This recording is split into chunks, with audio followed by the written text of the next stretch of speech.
To align and position contents within a cell is pretty simplistic in that if you just focus on the alignment group up here on the Home tab, you get your basics. You got your vertical alignments, your top, middle, and bottom, and then your horizontal, left, center, and right. So to actually see this in action, as far as the vertical alignments, we really don't have a lot of space within our rows here. So let's go ahead and hover over the left-hand side, the row headers 5 and 6 in between, until I can see arrows pointing in opposite directions.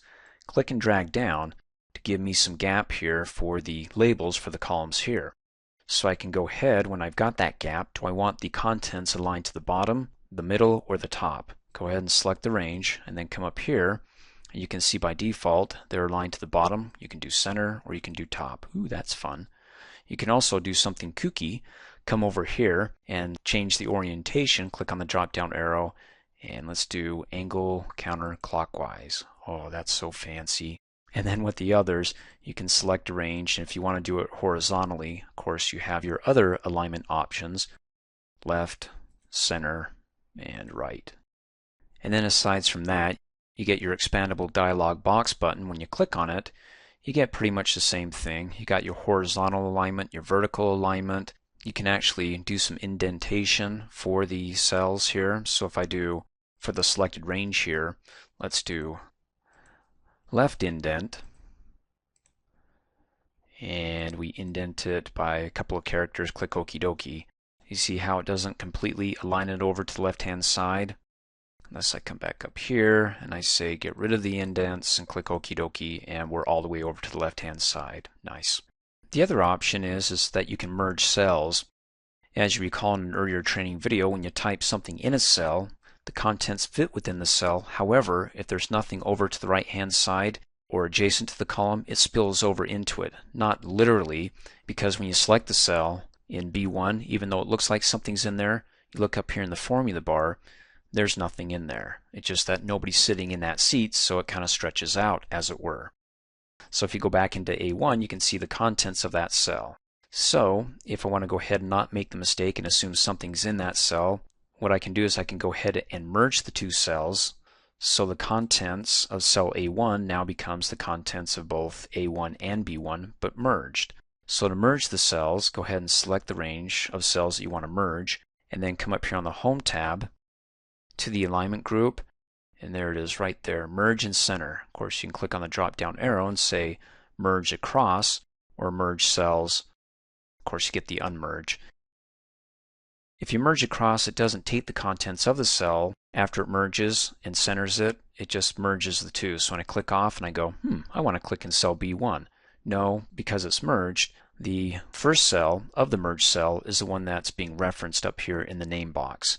And you can see that I just cannot select B1 by itself because it's merged with A1 and the reference is going to be A1. So if I come back up here and click on the drop down arrow, and the default is not only merging the cells but centering the contents therein, if I do it now, it actually unmerges it. So I can click on it again to remerge the cells and it centers it. And if I want to unmerge it, either click on it to unmerge it, or let me undo it, click on the drop down arrow and select unmerge. That works as well. And then when I do that, notice that the alignment is now screwed up. So when I go back to cell A1, you can see up here on the alignment group that it's aligning center because that's what we had it as when we merged and centered. It undid the merge but not the center. So if I want to go back to left alignment, so it's not centered in the middle of A, but aligns from the left hand side so I can see the entire contents of A1, then go ahead and choose A1. Now you can go ahead and merge that if you don't want the contents of that cell leaking over, spilling over into another cell. Again, not literally because there's nothing there unless you want to type in something. So it cuts it out, but then I got something in the cell that I don't want to see. Delete it. And if you don't want to merge it, then the other option that you can do is text wrap. Go ahead and select the cell. And what we're going to do is that when the contents doesn't squeeze within the cell and it starts bleeding over into the adjacent cells, it'll actually wrap it so it goes underneath. So it'll be essential oils and then underneath it -US.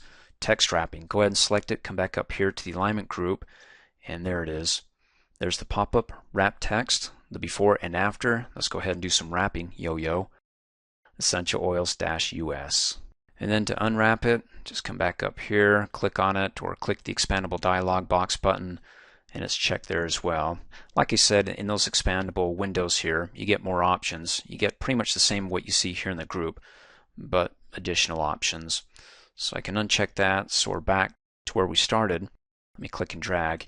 Do you remember the orientation that we set here at the angle that we used the button up at the top here? Well, in its expandable window, you get the option to go ahead and do it manually, either eyeballing it by clicking and dragging the red dot here. So now the text is going to be at an angle, and I got it at 45 degrees. But if I'm not good at getting it right on there, then I can just type it in numerically here, type in 45, then click okie dokie, and there you go.